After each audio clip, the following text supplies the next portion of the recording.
Alguém me ajuda! Meu filho não tá respirando! Por favor! Ele tá morrendo!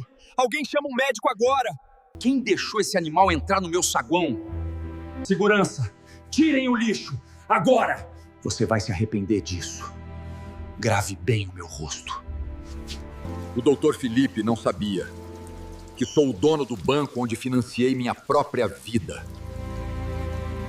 Carlos não sentia as pernas. Ele não sentia o cheiro de óleo queimado que emanava do seu macacão, nem o gosto de sangue na boca de tanto morder os lábios. A única coisa que ele sentia era o peso do corpo febril de Lucas, seu filho de 7 anos, queimando contra seu peito. O menino estava mole demais. Ele chutou a porta de vidro da emergência do Hospital Santa Helena. Não houve gentileza. Não houve, por favor. Foi um estrondo que fez a recepcionista derrubar o telefone. Alguém me ajuda! O grito de Carlos rasgou o ar condicionado silencioso e perfumado da recepção. Meu filho não está respirando. A recepcionista, uma mulher com um coque perfeito e unhas de gel, olhou para ele com o mesmo desprezo que se olha para um cachorro de rua que entrou na sala. Ela não viu um pai desesperado. Ela viu a graxa no chão de mármore branco. Senhor, o senhor não pode entrar gritando assim, disse ela, protegendo o teclado do computador como se a pobreza de Carlos fosse contagiosa. O hospital público fica a 5 quarteirões daqui. Aqui é particular. Carlos avançou. Ele colocou o menino no balcão. O vidro ficou manchado de óleo preto. Eu pago! Carlos rugiu, as mãos tremendo. Eu pago o que for preciso. Só chama um médico. Agora. Foi nesse momento que as portas do elevador privativo se abriram e o silêncio caiu sobre a sala. O Dr. Felipe Bittencourt saiu do elevador. Ele não andava. Ele desfilava. O jaleco parecia ter sido engomado por anjos. No pulso, um Rolex Submariner que custava mais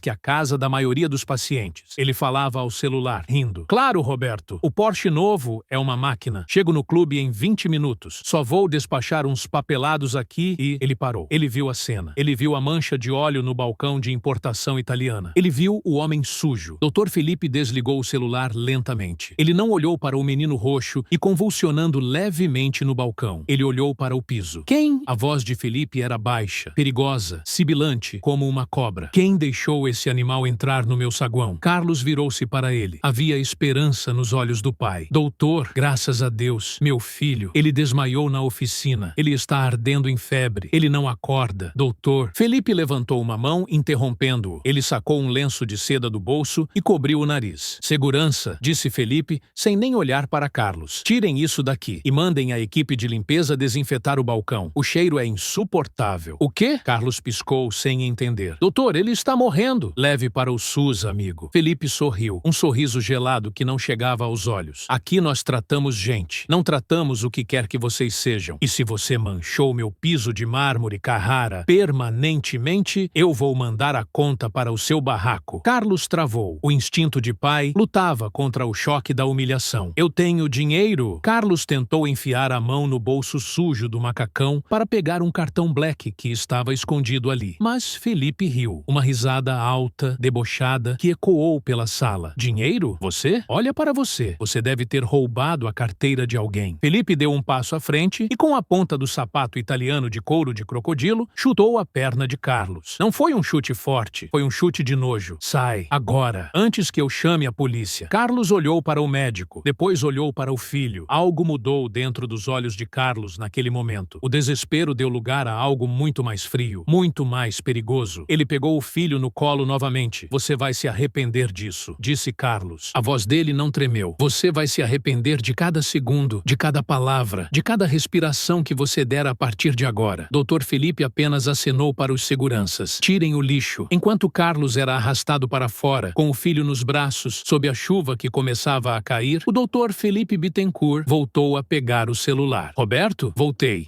Tive que lidar com uma praga aqui. Pobres. Eles acham que podem entrar em qualquer lugar. Enfim, guarda meu lugar no tênis. O Dr. Felipe não sabia. Ele não fazia a menor ideia. Mas aquele homem que ele acabara de chutar não era um mecânico qualquer. Aquele era Carlos Mendes, o dono do banco onde Felipe tinha financiado seu apartamento, o dono da seguradora que cobria seu carro e o maior acionista anônimo daquele próprio hospital. A contagem regressiva para o fim da vida do Dr. Felipe tinha acabado de começar e seria brutal. 03, 10-0, 03, 20. Digite o pedido de inscrição estratégico, tela preta com texto branco pulsante, ou o narrador falando diretamente com a câmera. Se você sentiu o sangue ferver vendo essa arrogância e quer ver esse médico perder absolutamente tudo o que ele tem, já esmaga o botão de inscrever-se agora. A justiça que está vindo é pesada e você não vai querer perder nenhum detalhe. Deixa o like se você acha que gente assim merece uma lição inesquecível. Vamos ver como o império dele vai desmoronar. Era o 320. Continuação. O contexto e atenção. A chuva lá fora era torrencial. Uma tempestade de verão típica de São Paulo, daquelas que lavam a alma, mas que naquele momento parecia querer afogar Carlos e Lucas. Carlos correu para o seu carro estacionado na esquina. Não era um carro de luxo. Era uma caminhonete antiga, uma F1000 de 1998, descascada, com a caçamba cheia de peças de motor. Ele colocou Lucas no banco do passageiro com uma delicadeza que contrastava com suas mãos calejadas e sujas. "Aguenta firme, campeão", sussurrou Carlos, ligando o motor que rugiu como um leão ferido. "O papai vai resolver. O papai sempre resolve." Ele arrancou com o carro, cantando pneu. Enquanto dirigia como um piloto de fuga em direção ao hospital concorrente, o Hospital São Camilo, a mente de Carlos trabalhava mais rápido que os pistões do motor. Ele olhou para o retrovisor. A fachada do Hospital Santa Helena ficava para trás, imponente, iluminada como um palácio. Carlos memorizou aquela imagem. Ele memorizou o rosto do médico, o nome no crachá: Dr. Felipe Bittencourt, chefe de pediatria. Carlos pegou o celular do painel. Era um aparelho simples, com a tela trincada. Ele discou um número que poucas pessoas no Brasil tinham. Do outro lado, a linha tocou apenas uma vez. "Pois não, Sr. Mendes?" A voz era eficiente, calma. Era Sônia, sua secretária executiva pessoal, a única pessoa que sabia onde Carlos estava quando ele decidia sumir para trabalhar na sua oficina mecânica, seu hobby e paixão. "Sônia!" A voz de Carlos era aço puro. "Código vermelho. Estou indo para o São Camilo com o Lucas. Prepare a melhor equipe médica de lá. Quero o andar inteiro reservado." E Sônia: "Sim, senhor. Descubra tudo sobre um tal de Dr. Felipe Bittencourt. CPF, endereço, dívidas, amantes, segredos de infância. Quero saber o que ele comeu no café da manhã de 1995. E quero saber quem financia a vida de luxo dele." "O senhor quer comprar a dívida dele?" Sônia perguntou, já conhecendo o patrão. "Não", Carlos respondeu, virando uma esquina em alta velocidade. "Eu quero comprar a vida dele. Eu quero ser o dono do ar que ele respira. Acione o jurídico. Acione a auditoria. Acione todo mundo." A guerra começou. "Entendido, Sr. Mendes. Em 10 minutos o senhor terá o dossiê." Carlos desligou. Ele olhou para Lucas. O menino estava pálido, suando frio. "Nunca mais", Carlos prometeu para o filho desacordado. "Nunca mais ninguém vai tratar a gente como lixo, filho. Eu prometi para a sua mãe, antes dela partir, que eu cuidaria de você. E aquele médico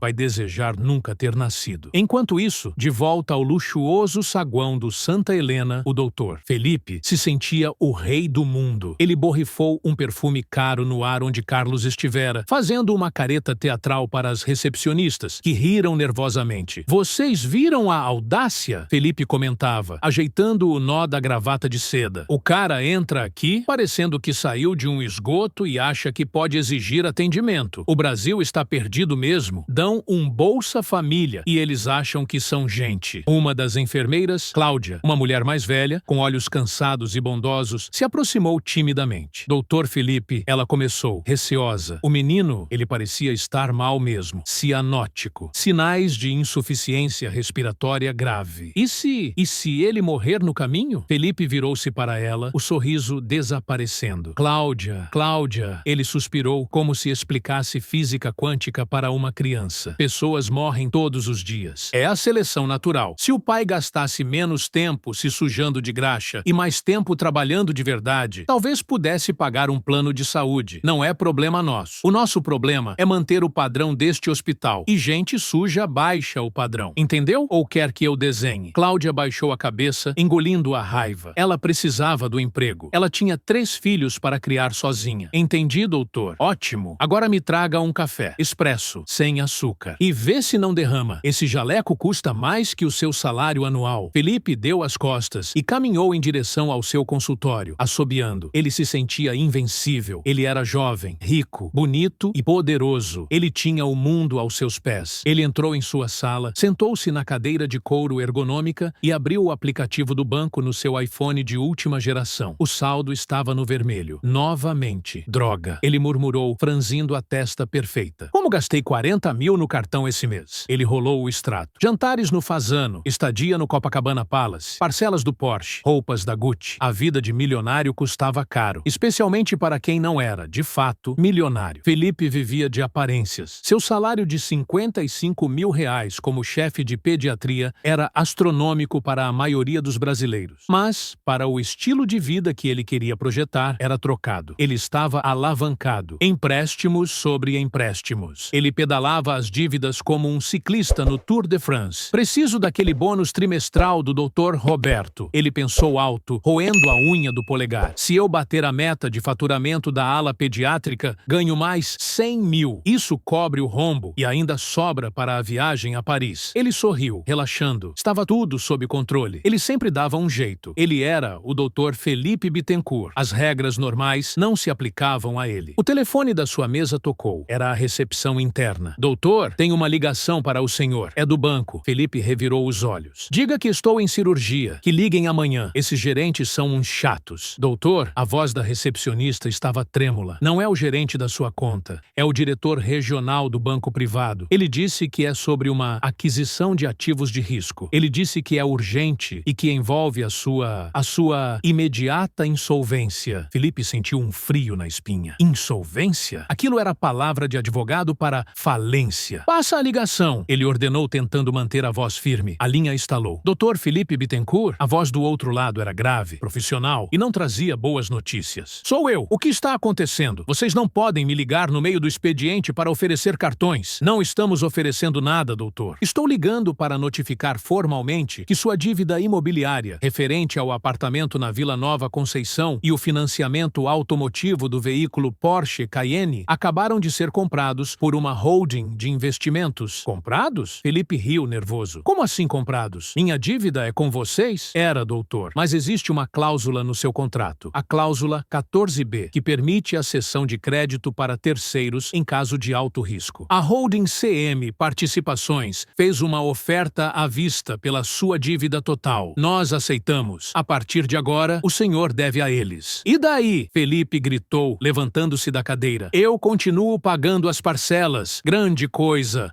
Mudei de credor. Não é bem assim, doutor. A CM Participações, como nova detentora do título, acionou a cláusula de vencimento antecipado. Eles alegam que o senhor não possui garantias reais suficientes. Eles exigem o pagamento integral da dívida em 24 horas. O mundo de Felipe parou. O som do ar-condicionado sumiu. Tudo o que ele ouvia era o bater descompassado do seu próprio coração. O pagamento integral? Ele sussurrou. De quanto estamos falando? 3.842.000 reais. Mais juros e correção. O senhor tem até às 15 horas de amanhã para fazer a transferência. Caso contrário, a ordem de despejo e busca e apreensão já está assinada pelo juiz de plantão. Eles são rápidos, doutor. Nunca vi nada assim. Felipe deixou o telefone cair da mão. Ele bateu na mesa de madeira, fazendo um barulho surdo. 3 milhões. Amanhã, ele não tinha nem 3 mil na conta corrente. Quem era essa CM Participações? Quem tinha tanto dinheiro e tanto ódio para comprar a dívida de um médico em uma tarde de domingo? Longe dali, no Hospital São Camilo, Carlos Mendes observava através do vidro da UTI. Lucas estava estável, dormindo, conectado a tubos e monitores. Sônia entrou na sala de espera privativa, segurando um tablet. Está feito, senhor Mendes, disse ela. Compramos tudo, a casa, o carro e até as dívidas de cartão de crédito dele. O senhor agora é dono de 95% do passivo do Dr. Felipe. Basicamente, o senhor é dono dele. Carlos não sorriu. Seu rosto era uma máscara de pedra.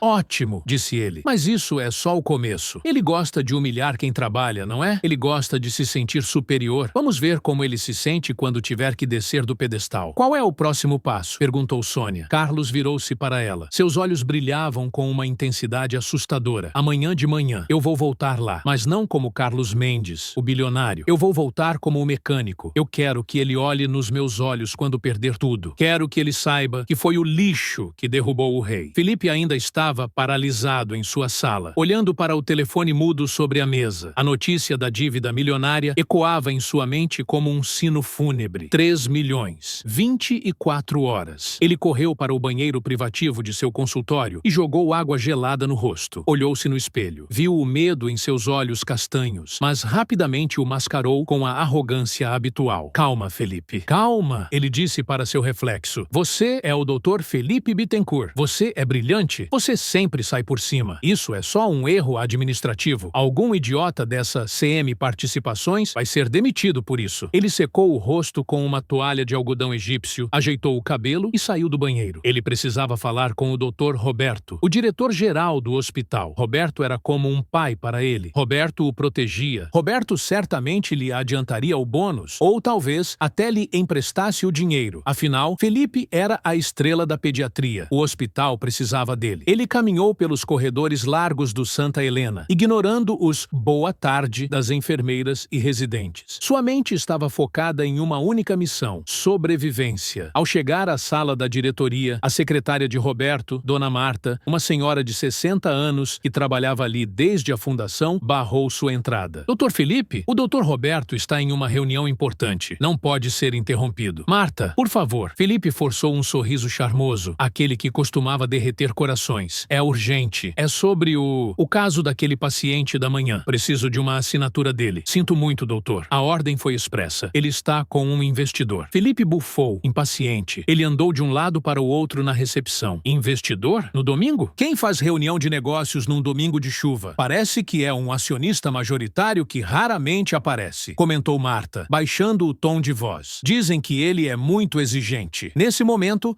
a porta de mogno da sala da diretoria se abriu levemente. Vozes vazaram para o corredor. Inaceitável, Roberto. Absolutamente inaceitável. Dizia uma voz grave, firme, que soou vagamente familiar para Felipe, embora ele não conseguisse identificar de onde. Eu entendo, senhor. Tomaremos providências imediatas. O padrão de qualidade será revisto. Era a voz submissa do Dr. Roberto, algo que Felipe nunca tinha ouvido antes. Roberto era um homem orgulhoso. Ouvir ele naquele tom de desculpas era assustador. A porta se fechou novamente. Felipe sentiu um calafrio. Algo estava mudando no ecossistema do hospital. A atmosfera estava pesada. Sem conseguir falar com o diretor, Felipe decidiu apelar para sua rede de contatos. Ele voltou para sua sala e começou a ligar. Ligou para seu amigo banqueiro de investimentos, Caixa Postal. Ligou para um ex-colega de faculdade que tinha herdado uma fortuna. O número estava fora de área. Ligou até para sua ex-namorada, filha de um senador. Ela atendeu, mas assim que ele mencionou o problema de liquidez, ela disse que estava entrando num túnel e desligou. A cada ligação recusada, a realidade batia mais forte. Os amigos de Felipe gostavam do Felipe rico, do Felipe das festas, do Felipe do Porsche. Ninguém gostava do Felipe endividado. Ele estava sozinho. Bando de parasitas. Ele sibilou, jogando o celular no sofá de couro. Quando eu resolver isso, vou cortar todos eles da minha lista. A noite caiu sobre São Paulo. A chuva não dava trégua. No Hospital São Camilo, Carlos estava sentado na poltrona ao lado da cama de Lucas. O menino dormia profundamente, a cor voltando lentamente às suas bochechas. Sônia entrou silenciosamente na UTI, carregando uma pasta preta e um terno em um cabide. O menino está bem? Ela perguntou com ternura. Os médicos disseram que foi uma reação alérgica severa a um solvente químico da oficina, combinada com uma infecção viral, explicou Carlos, sem tirar os olhos do filho. Se tivéssemos demorado mais 20 minutos, a voz dele falhou. Sônia, aquele médico, ele ia deixar meu filho morrer na recepção por causa de um piso. Por causa de um piso? Sônia assentiu, o rosto sério. Nós descobrimos mais coisas, Sr. Mendes. O Dr. Felipe não é apenas arrogante, ele é negligente. Temos relatos de enfermeiras, ex-funcionários. Ele costuma dar alta prematura para liberar leitos VIPs. Ele prescreve exames desnecessários para bater metas de faturamento. É um padrão de conduta. Carlos cerrou os punhos. Ele não é um médico. É um comerciante de vidas. E um péssimo comerciante. Carlos levantou-se. Ele pegou o terno que Sônia trouxera, mas parou. Não, disse ele. Não vou usar o terno amanhã. O senhor vai como? Sônia estranhou. Carlos Mendes sempre estava impecável em reuniões de negócios. Vou com o macacão. Carlos apontou para a roupa suja que ainda vestia. Eu quero que ele veja a graxa. Eu quero que ele sinta o cheiro de óleo. Eu quero que ele saiba que está perdendo para o mecânico. Mas traga o carro. Qual deles, senhor? A Ferrari? O Rolls-Royce? O Bugatti? O preto? Sônia sorriu levemente. O Bugatti La Voiture Noire, um dos carros mais caros e exclusivos do mundo. Uma escolha impactante, senhor. Eu quero que ele veja o que o dinheiro de verdade compra, Sônia. Dinheiro compra coisas, mas caráter não se compra. E ele vai aprender isso da pior maneira. Dia seguinte, segunda-feira, 07:00 da manhã. manhã. Felipe não tinha dormido. Seus olhos estavam vermelhos, fundos. Ele bebeu 3 xícaras de café preto para se manter em pé. Ele tinha um plano. Ele ia vender o Porsche, ia vender os relógios, ia pegar empréstimos com agiotas se precisasse, mas ele ia pagar aquela dívida hoje. Ele desceu para a garagem do seu prédio de luxo na Vila Nova Conceição. Ele precisava ir ao hospital cedo, tentar falar com o Roberto antes da tal reunião misteriosa. Ele apertou o botão de destravamento do Porsche Cayenne na chave. Nada aconteceu. Ele apertou de novo. Nada. O carro não piscou as luzes. Não fez barulho. Mas que inferno! Bateria arriada? Logo hoje? Felipe chutou o pneu do carro. Ele tentou abrir a porta manualmente, trancada. Foi então que ele notou um adesivo amarelo colado no vidro do motorista. Veículo bloqueado judicialmente. Mandado de busca e apreensão expedido. Não tente mover este bem. Felipe sentiu as pernas fraquejarem. Eles tinham bloqueado o carro via satélite. A tecnologia que ele tanto amava agora era sua carcereira. Não, não, não! Ele gemia, puxando a maçaneta inutilmente. Eu sou o Dr. Felipe. Vocês não podem fazer isso. O som de uma sirene se aproximou. Um caminhão guincho enorme, com o logo de uma empresa de recuperação de crédito, entrou na garagem do condomínio. O porteiro, seu Zé, um homem que Felipe nunca cumprimentava, olhava a cena com uma mistura de pena e curiosidade. Dr. Felipe chamou o motorista do guincho, descendo com uma prancheta. Tenho uma ordem para levar o veículo placa FBT 9090. Você não vai levar nada, gritou Felipe, colocando-se na frente do carro. Isso é um engano. Eu vou processar vocês. Saiam daqui. Doutor, por favor, não dificulte, disse o homem, calmo, mas firme. Se o senhor resistir, tenho autorização para chamar a polícia militar para auxílio. O senhor quer sair algemado na frente dos vizinhos? Vizinhos. Felipe olhou ao redor. No prédio espelhado, varandas se enchiam de gente. A vizinha do 502, aquela socialite fofoqueira, estava filmando com o celular. O síndico observava de braços cruzados. A vergonha queimou o rosto de Felipe mais forte que um tapa. Sua reputação, sua imagem de vencedor, tudo estava derretendo ali, na frente daquele caminhão guincho sujo. Leva, Felipe sussurrou, saindo da frente do carro. Leva essa porcaria. Eu compro outro amanhã. Eu compro 10 desses. Ele mentiu. Ele sabia que não comprava nenhuma bicicleta naquele momento. Enquanto o guincho arrastava seu Porsche para fora, arranhando o para-choque na rampa íngreme, Felipe pegou o celular para chamar um Uber. Pagamento recusado. Saldo insuficiente ou cartão bloqueado. Ele tentou outro cartão. Recusado. Outro. Recusado. A CM Participações tinha congelado tudo. Eles tinham feito uma varredura nas contas dele durante a madrugada. Felipe estava a pé, sem dinheiro, sem carro e atrasado. Ele teve que pegar um ônibus. Pela primeira vez em 10 anos, o Dr. Felipe Bittencourt, o príncipe da medicina, entrou num ônibus lotado, apertado entre trabalhadores suados, segurando na barra de ferro engordurada. Seu terno Armani estava amassando. Seu sapato italiano foi pisado por uma bota de obra. Ele olhou para o homem que pisou no seu pé. Era um operário, com roupa suja de tinta. Felipe sentiu um ódio irracional. Aquele homem o lembrava do mecânico de ontem, o causador de tudo isso. Desculpa aí, doutor, disse o operário, sorrindo sem graça. Felipe não respondeu. Ele virou o rosto, segurando o choro. Eu vou me vingar, ele pensou. Quando eu sair dessa, eu vou achar aquele mecânico e vou acabar com a raça dele. Ele não sabia que o mecânico já estava no hospital, esperando por ele, e que o acabar com a raça seria um jogo de um lado só. Ao chegar no hospital, suado, despenteado e com o ego em frangalhos, Felipe correu para a entrada. Mas algo estava diferente. Havia uma multidão na porta. Jornalistas? Câmeras de TV? Será que descobriram que sou eu? Será que vim parar nos jornais por causa da dívida? O pânico tomou conta dele. Mas as câmeras não estavam apontadas para ele. Estavam apontadas para um carro que acabara de estacionar na vaga reservada para a diretoria. Não era um carro comum. Era uma nave espacial negra sobre rodas. Um Bugatti. Algo que parecia ter saído de um filme do Batman. A porta do carro se abriu. Os flashes dispararam. Felipe parou, hipnotizado. Quem era aquele? Algum sheik árabe? Um astro do rock? O motorista saiu. Ele não usava terno. Ele usava um macacão azul, manchado de graxa e óleo. O mesmo macacão de ontem. Era ele, o lixo, o pai do menino. Felipe sentiu o chão sumir. O mundo girou em câmera lenta. O mecânico entregou a chave do carro de 100 milhões de reais para o manobrista, que tremia tanto que quase a deixou cair. Carlos Mendes ajeitou o boné sujo, olhou diretamente para onde Felipe estava parado na calçada e sorriu. Não foi um sorriso de alegria. Foi um sorriso de caçador que acabou de encurralar a presa. Ele caminhou em direção à entrada, e os seguranças, os mesmos que o expulsaram ontem, agora abriam caminho, curvando-se respeitosamente. Bom dia, senhor Mendes, disse o chefe da segurança, pálido. Bom dia, Ribeiro, respondeu Carlos, alto o suficiente para Felipe ouvir. Hoje o dia vai ser interessante. Felipe estava paralisado. Seu cérebro tentava processar a informação. O mendigo, o carro de 100 milhões, os seguranças, o bloqueio das contas, CM Participações, Carlos Mendes, CM. A ficha caiu como uma bigorna de 1 tonelada. Ele não tinha chutado um mecânico, ele tinha chutado o dono de tudo. Felipe sentiu uma vontade incontrolável de vomitar. Ele correu para dentro, não para enfrentar Carlos, mas para se esconder. Ele precisava de um plano, ele precisava fugir. Mas para onde? Ele entrou no elevador de serviço tremendo. Vou pedir demissão, ele pensou. Vou sumir, vou para o interior, vou mudar de nome. O elevador parou no 3º andar. A porta se abriu e lá estava Cláudia, a enfermeira que ele humilhara. Ela segurava uma prancheta. Ela olhou para o estado deplorável de Felipe, suado, amassado, com o sapato sujo. Bom dia, Dr. Felipe, disse ela, com um tom de voz estranhamente calmo. O Dr. Roberto está chamando todos os chefes de departamento no auditório agora. Presença obrigatória. Parece que o novo proprietário quer fazer um anúncio. Eu não posso ir, gaguejou Felipe. Estou doente. Vou para casa. Cláudia deu um passo à frente, bloqueando a saída do elevador. Pela primeira vez, ela olhou nos olhos dele sem medo. O senhor vai, doutor. O Dr. Roberto foi específico. Ele disse, tragam o Felipe, nem que seja arrastado. E os seguranças lá embaixo têm ordens para não deixar ninguém sair do prédio. O senhor está preso aqui dentro. Felipe encostou as costas na parede fria do elevador. Ele estava encurralado. O show de horrores estava prestes a começar. E ele era a atração principal. O auditório principal do Hospital Santa Helena parecia um tribunal. Centenas de cadeiras ocupadas por médicos, enfermeiros, zeladores e recepcionistas. Havia um burburinho nervoso no ar. Ninguém sabia exatamente o que estava acontecendo, mas todos sentiam que cabeças iriam rolar. No palco, uma mesa longa. Ao centro, uma cadeira vazia. À direita, o doutor. Roberto, o diretor-geral, parecia ter envelhecido 10 anos em uma noite. Ele suava, limpando a testa com um lenço. Felipe entrou pelas portas do fundo. Ele tentou ser discreto, mas sua aparência lamentável, o terno Armani agora parecia um trapo e seu rosto estava pálido como cera. Atraiu olhares. Cochichos se espalharam como fogo em palha seca. É o Felipe? O que aconteceu com ele? Parece que dormiu na rua. Ouvi dizer que o carro dele foi guinchado na frente do prédio. Felipe sentou-se na última fileira, encolhido. Ele queria desaparecer. Ele rezava para que o chão se abrisse e o engolisse. O som do microfone sendo ligado silenciou a sala. Bom dia a todos. A voz do Dr. Roberto tremeu. Obrigado por comparecerem com tamanha urgência. Tenho um comunicado importante sobre a estrutura acionária do Santa Helena. Ele fez uma pausa, engolindo em seco. Como muitos sabem, este hospital foi fundado com capital misto, mas, nas últimas 24 horas, o grupo CM Participações adquiriu 100% das cotas dos demais sócios. Portanto, a partir de hoje, temos um único proprietário. Gostaria de convidar ao palco o senhor Carlos Mendes. A porta lateral do palco se abriu. Felipe prendeu a respiração. Ele esperava ver Carlos de terno, transformado, limpo, tentando parecer o bilionário que era. Mas Carlos entrou, e ele entrou com o macacão. O mesmo macacão azul sujo de graxa. As botas pesadas de segurança faziam toque-toque no piso de madeira do palco. Ele carregava um capacete de soldador debaixo do braço. Um murmúrio de choque percorreu a plateia. Um mecânico? Comprando o hospital? Carlos caminhou até o centro da mesa. Ele não se sentou. Ele colocou o capacete sobre a mesa com um baque surdo. Ele pegou o microfone. Bom dia! A voz dele não precisava gritar. Ela preenchia a sala com uma autoridade natural, forjada a ferro e fogo. Muitos de vocês devem estar se perguntando por que o novo dono do hospital se veste como o faxineiro. Ele fez uma pausa, olhando para cada rosto na plateia. Seus olhos varreram o auditório até encontrarem Felipe, lá no fundo, tentando se esconder atrás de um residente alto. Carlos travou o olhar nele. Felipe sentiu como se uma mira laser estivesse em sua testa. Eu me visto assim, continuou Carlos, porque esta é a roupa de quem trabalha, de quem constrói, de quem serve. E ontem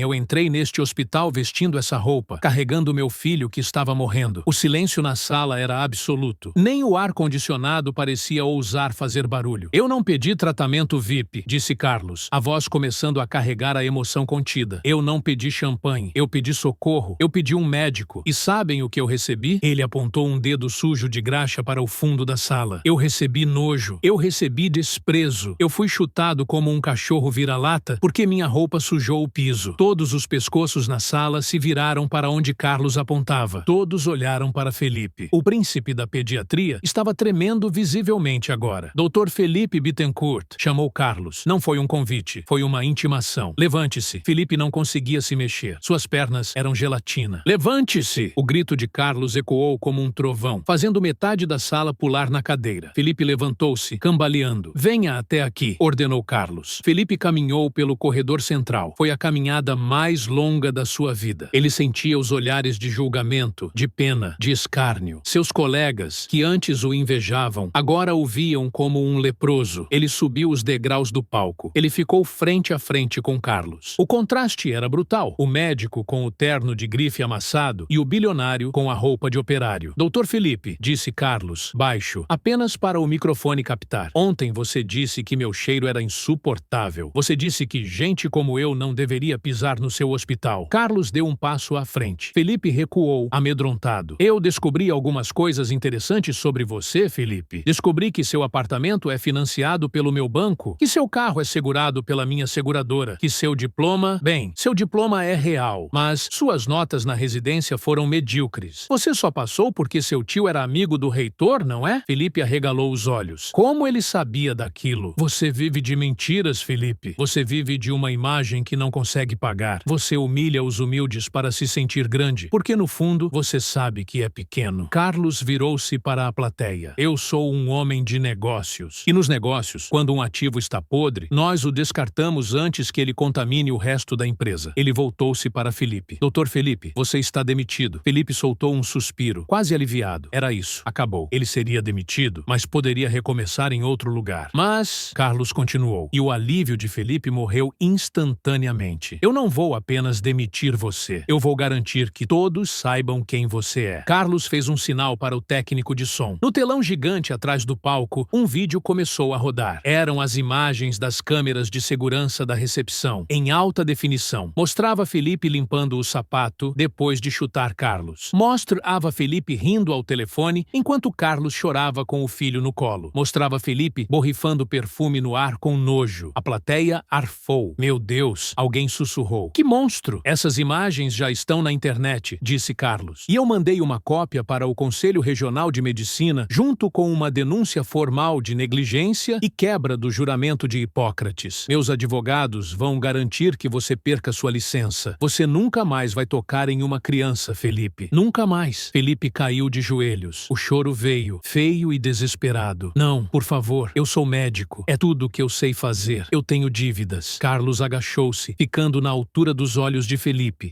Sobre as dívidas, disse Carlos calmamente. Como novo dono dos seus títulos de crédito, eu executei as garantias hoje cedo. Seu apartamento já está sendo lacrado. Seu carro já foi. Seus bens estão bloqueados para pagar a indenização por danos morais que vou mover contra você em nome do meu filho. Carlos chegou bem perto do ouvido de Felipe. Você vai sair daqui sem nada, Felipe. Sem casa, sem carro, sem emprego, sem licença médica e sem dignidade. Você vai começar do zero, exatamente como eu comecei. A diferença é que eu tinha caráter para subir. Você, eu duvido que consiga. Carlos levantou-se e virou as costas para ele. Seguranças, chamou Carlos. Acompanhem o ex-doutor até a saída e certifiquem-se de que ele não leve nenhuma caneta do hospital. 2 seguranças, homens grandes que Felipe nunca cumprimentara, o agarraram pelos braços. Eles não foram gentis. Eles o levantaram como um saco de batatas. Enquanto Felipe era arrastado pelo corredor central, chorando e implorando, a enfermeira Cláudia levantou-se na plateia e começou a aplaudir. Lentamente, outro enfermeiro se levantou. Depois, um médico residente. Depois, a senhora da limpeza. Em segundos, o auditório inteiro estava de pé, aplaudindo. Não eram aplausos para Carlos. Eram aplausos de alívio. O tirano tinha caído. A justiça tinha sido feita. Felipe foi jogado na calçada molhada, fora dos portões do hospital. Começou a chover novamente. Ele estava sozinho, sem guarda-chuva, sem dinheiro para o ônibus, sem para onde ir. Ele olhou para a fachada do hospital, viu o nome Santa Helena brilhando e viu Carlos na janela do escritório da diretoria, olhando para baixo. Carlos não estava sorrindo. Ele apenas observava. Lá em cima, no escritório, Sônia se aproximou de Carlos. O senhor foi duro, senhor Mendes. A vida é dura, Sônia, respondeu Carlos, vendo a figura minúscula de Felipe na calçada alçada. Eu só apresentei a realidade a ele. Agora, vamos trabalhar. Quero ver as contas desse hospital. Tenho certeza de que podemos baixar os preços e atender mais gente. Quero abrir uma ala para atendimento SUS gratuito no térreo. Isso vai custar caro, senhor, alertou Sônia. Carlos sorriu, um sorriso verdadeiro dessa vez. Eu tenho dinheiro, Sônia. O que eu não tinha era um hospital que tratasse meu filho como gente. Agora eu tenho. Carlos saiu da janela. Ele foi até a mesa do diretor, pegou a placa dourada onde dizia Dr. Felipe Bittencourt, chefe de pediatria, e a jogou no lixo. A chuva em São Paulo tem um jeito diferente de cair quando você a assiste da janela de uma cobertura no Itaim Bibi ou através da fresta de uma janela quebrada em uma pensão na Baixada do Glicério. Felipe aprendeu essa lição da maneira mais difícil. 6 meses, 180 dias, desde que ele foi arrastado para fora do Hospital Santa Helena. Para o mundo, o escândalo tinha sido apenas mais uma notícia da semana. A hashtag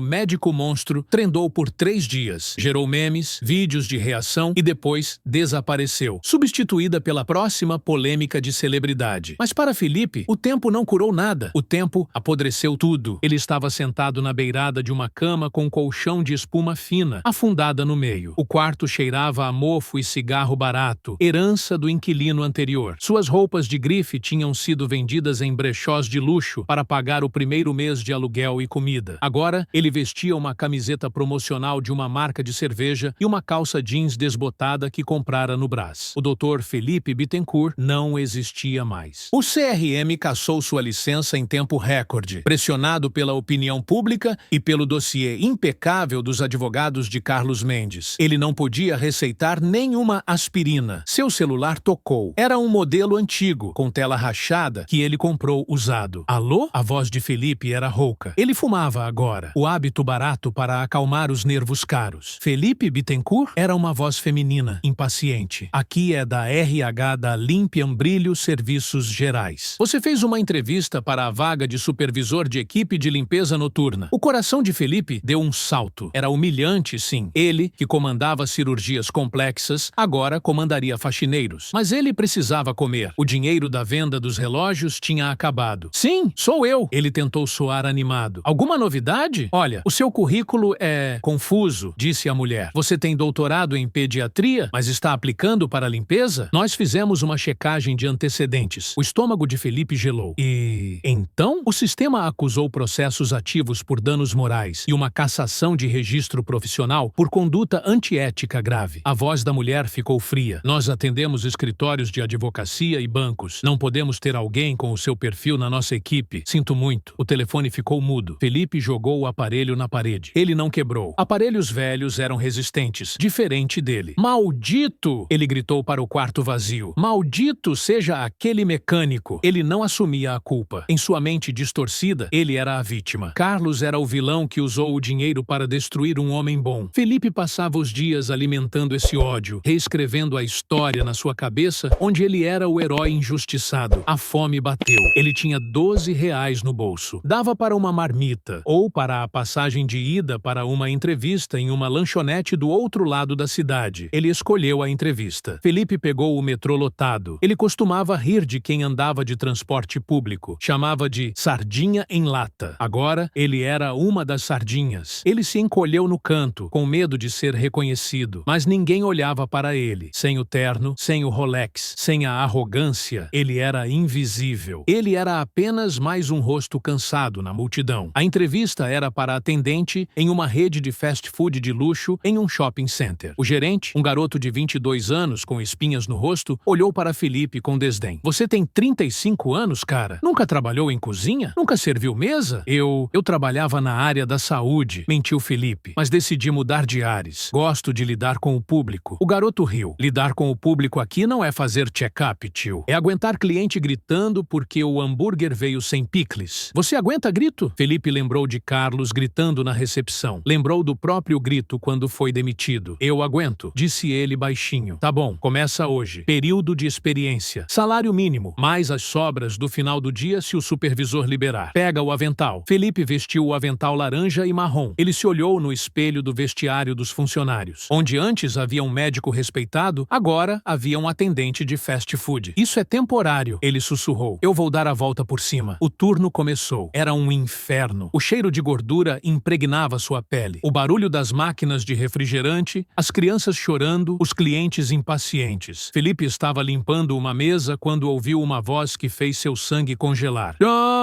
E então decidimos expandir a ala oncológica. O projeto ficou lindo, Roberto. Felipe levantou os olhos lentamente. Em uma mesa no canto, comendo um hambúrguer artesanal, estava o Dr. Roberto, o ex-chefe de Felipe. E sentado à frente dele, comendo batatas fritas com a mão, estava Carlos Mendes. Desta vez, Carlos não usava macacão. Ele usava uma camisa polo simples e calça jeans. Ele parecia relaxado, feliz. Ao lado dele, um menino saudável ria, brincando com o brinde do lanche. Lucas, o menino que Felipe quase deixara morrer. Felipe sentiu o pânico. Ele tentou se virar, fugir para a cozinha, mas o gerente gritou: Ei, novato! Mesa 4! Leva o ketchup que eles pediram. A mesa 4 era a mesa de Carlos. Felipe travou.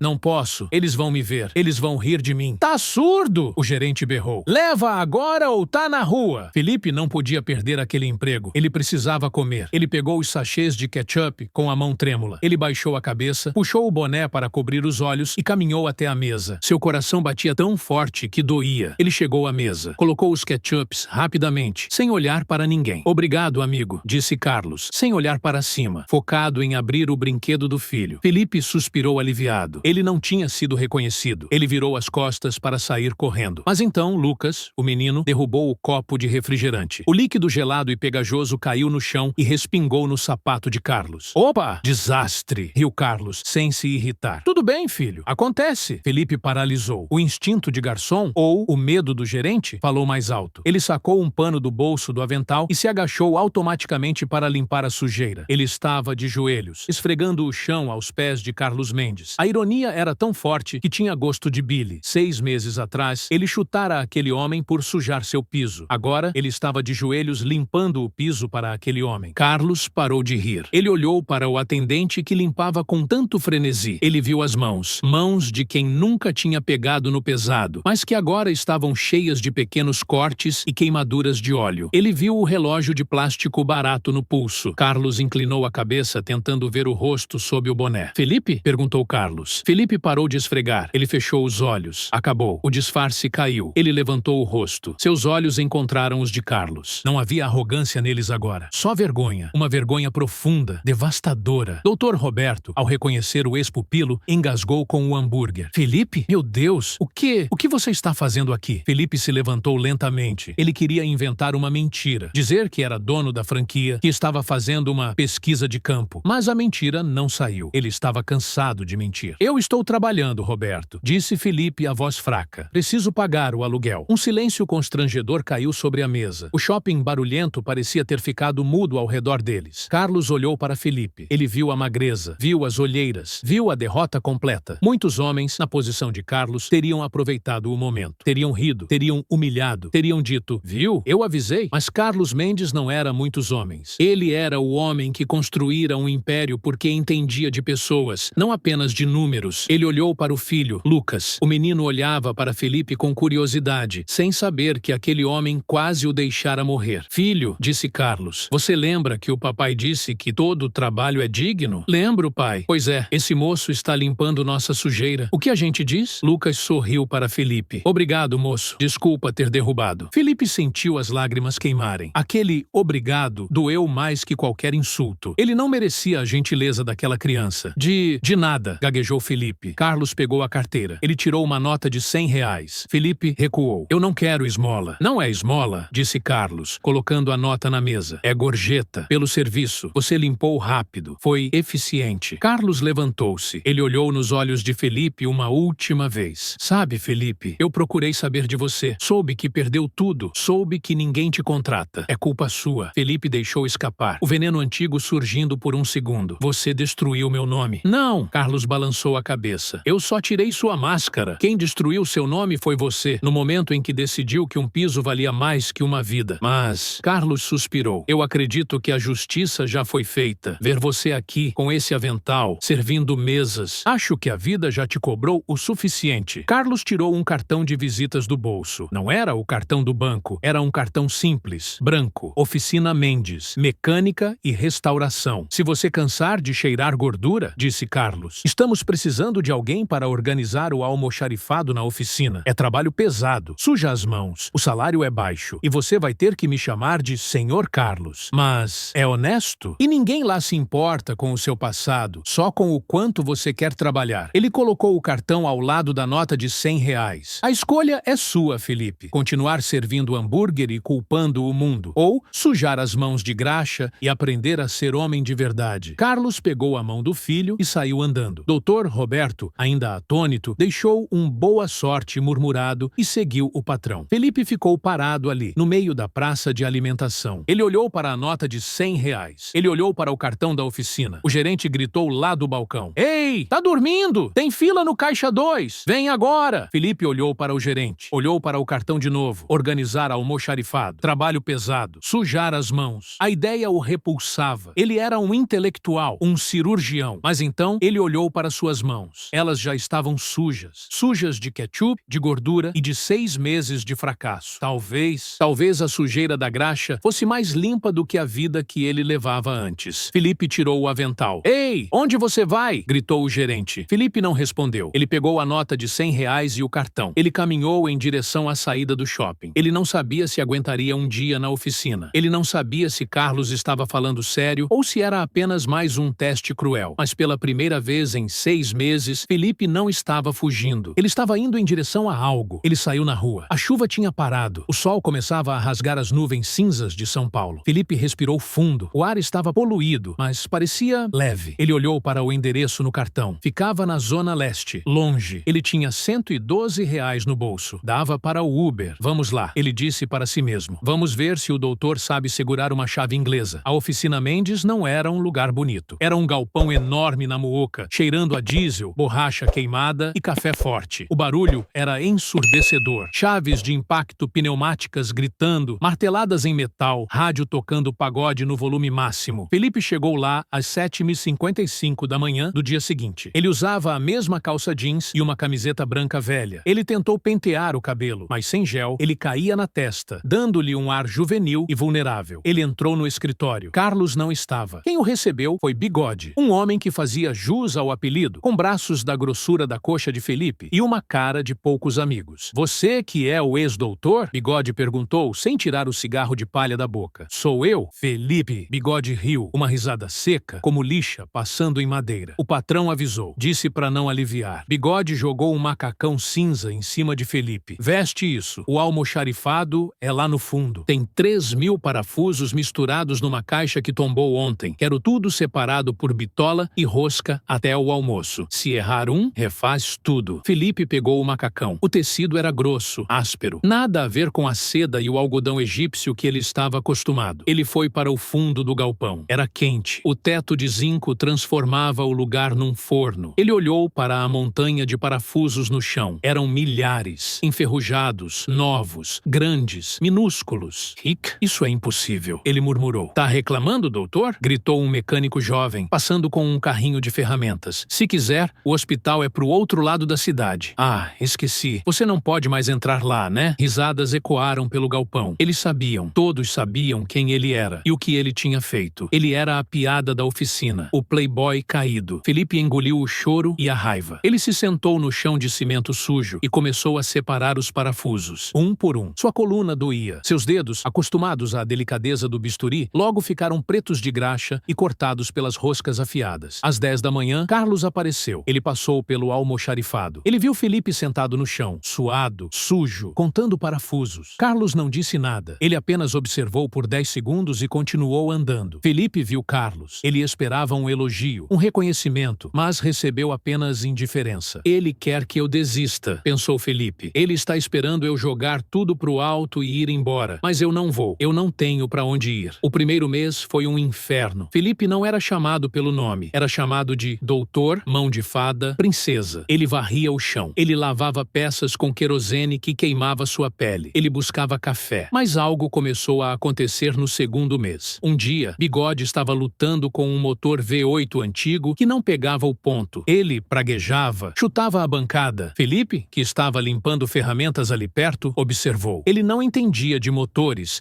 mas entendia de sistemas, de fluxo, de diagnósticos. Ele viu que havia uma mangueira fina dobrada, quase invisível, atrás do carburador. É obstrução, disse Felipe, sem pensar. Bigode parou, olhou para ele com ódio. O que você disse, mão de fada? Ali, Felipe apontou com o dedo sujo de graxa. Aquela veia, quer dizer, aquela mangueira, está dobrada. O fluxo não passa. É como uma artéria bloqueada. Bigode olhou. Ele enfiou a mão, desdobrou a mangueira. Ele girou a chave. O motor rugiu instantaneamente. Um som limpo e poderoso. Bigode olhou para o motor. Olhou para Felipe. Sorte de principiante, resmungou Bigode. Mas naquele dia, na hora do almoço, Bigode empurrou uma Coca-Cola gelada para Felipe. Toma aí, o calor tá bravo hoje. Foi a primeira vez que Felipe se sentiu parte de algo em anos. Mais do que quando ganhava prêmios no hospital. Ali, o respeito não era comprado com diplomas ou sobrenomes. Era ganho com graxa e resultado. Felipe começou a estudar. À noite, na pensão, ele não via TV. Ele lia manuais técnicos. Ele percebeu que um motor não era tão diferente de um corpo humano. Tinha coração, pistões, pulmões, admissão, cérebro, módulo de injeção. E precisava de cuidado. 6 meses se passaram. 1 ano. Felipe mudou. O corpo magro e flácido de escritório ganhou músculos. Os ombros largaram de carregar pneus e blocos de motor. O rosto, antes pálido de ar-condicionado, agora estava bronzeado de sol e marcado por uma barba por fazer. Mas a maior mudança foi nos olhos. A arrogância sumiu. Deu lugar a uma calma focada. Um dia, Carlos o chamou no escritório. Felipe entrou, limpando as mãos numa estopa. Chamou seu Carlos. Carlos estava analisando planilhas. Felipe, o Bigode vai se aposentar mês que vem. As costas dele não aguentam mais. Uma pena, senhor. Ele é o melhor mecânico que já vi. Ele indicou um substituto para chefiar a equipe da manhã, disse Carlos, olhando por cima dos óculos. Ele indicou você. Felipe parou. A estopa caiu da sua mão. Eu? Mas o Toninho está aqui há 10 anos. O Marcão há 5. Eles são bons mecânicos, disse Carlos. Mas você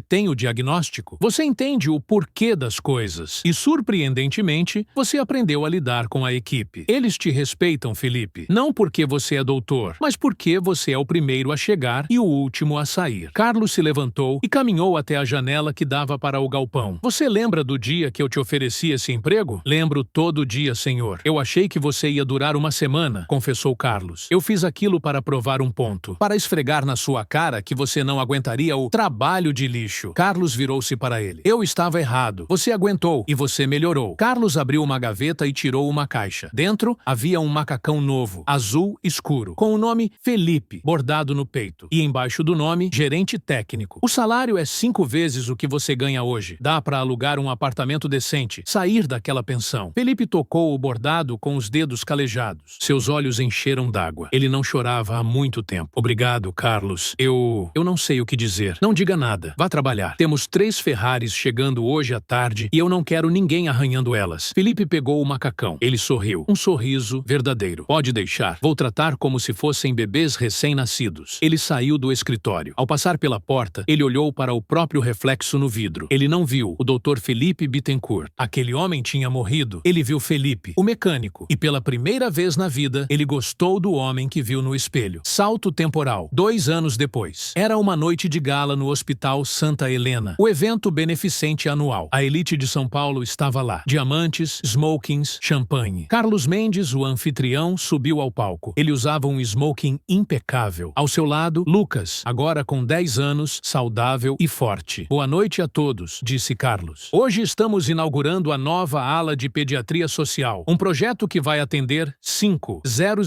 crianças carentes por mês. Totalmente de graça. Aplausos educados. A elite gostava de caridade, desde que não precisasse se misturar. Mas esse projeto não é meu, continuou Carlos. A ideia técnica, a gestão dos recursos, a triagem, tudo foi desenhado pelo nosso novo diretor de operações filantrópicas. Um homem que entende de medicina, mas que também entende o valor do trabalho duro. Um homem que teve que descer ao inferno para aprender a subir de novo. Carlos apontou para a lateral do palco. Com vocês, Felipe Bittencourt. Um silêncio chocado caiu sobre o salão. Muitos ali lembravam do escândalo. Lembravam do médico monstro. Felipe entrou no palco. Ele não usava smoking. Ele usava um terno simples, sem gravata. Ele parecia sóbrio, sério. Ele caminhou até o microfone. Ele viu os rostos que o julgavam. Os mesmos rostos que ele costumava bajular. Boa noite, disse Felipe. A voz voz dele era firme. Muitos de vocês conhecem meu nome, conhecem meu pior momento. O momento em que fui pequeno, mesquinho e cruel. Ele olhou para Carlos. Eu perdi minha licença médica. E foi a melhor coisa que me aconteceu. Porque ao perder o título de doutor, eu fui obrigado a encontrar o humano. Eu passei 2 anos consertando carros. Aprendi que, se uma peça está quebrada, você não a joga fora. Você a limpa, você a retifica, você a conserta. Ele olhou para a plateia. Eu fui uma peça quebrada. E um homem, que eu tinha todas as razões para odiar, decidiu me consertar ao invés de me jogar no lixo. Esta ala pediátrica não é para dar esmola. É para garantir que nenhum pai nunca mais tenha que ouvir que seu filho não pode ser atendido por causa da roupa que veste. Houve um segundo de silêncio. E então, Lucas começou a aplaudir. Carlos acompanhou. E logo, o salão inteiro estava aplaudindo de pé. Não por educação, mas por respeito. Felipe não sorriu com arrogância. Ele apenas abaixou a cabeça, agradecido. Ele tinha recuperado sua dignidade. Não com um Rolex ou um Porsche, mas com cicatrizes nas mãos e uma alma limpa. Lá fora, a chuva começou a cair novamente. Mas dessa vez, Felipe não correu para se esconder. Ele saiu na varanda, deixou a água molhar seu rosto e sorriu. A chuva não era mais algo que sujava, era algo que lavava. A história de Felipe e Carlos não terminou naquela noite de gala. Na verdade, aquilo foi apenas o começo de uma lenda que correu pelos corredores dos hospitais e das oficinas de São Paulo. Dizem que caráter é o que você faz quando ninguém está olhando. Mas Felipe aprendeu que caráter é, na verdade, o que você faz depois que todo mundo parou de olhar. Quando os holofotes se apagam, quando os amigos somem, quando o dinheiro acaba. É no silêncio do fracasso que a alma humana é forjada. Hoje, se você for à oficina Mendes, na Zona Leste, ainda verá uma foto na parede do escritório. Não é uma foto de carros de luxo, é uma foto tremida, tirada de celular. Nela, 2 homens estão sujos de graxa, comendo marmitas, sentados no chão, encostados em um pneu de trator. Um é o bilionário Carlos, o outro é o ex-doutor Felipe. Eles estão rindo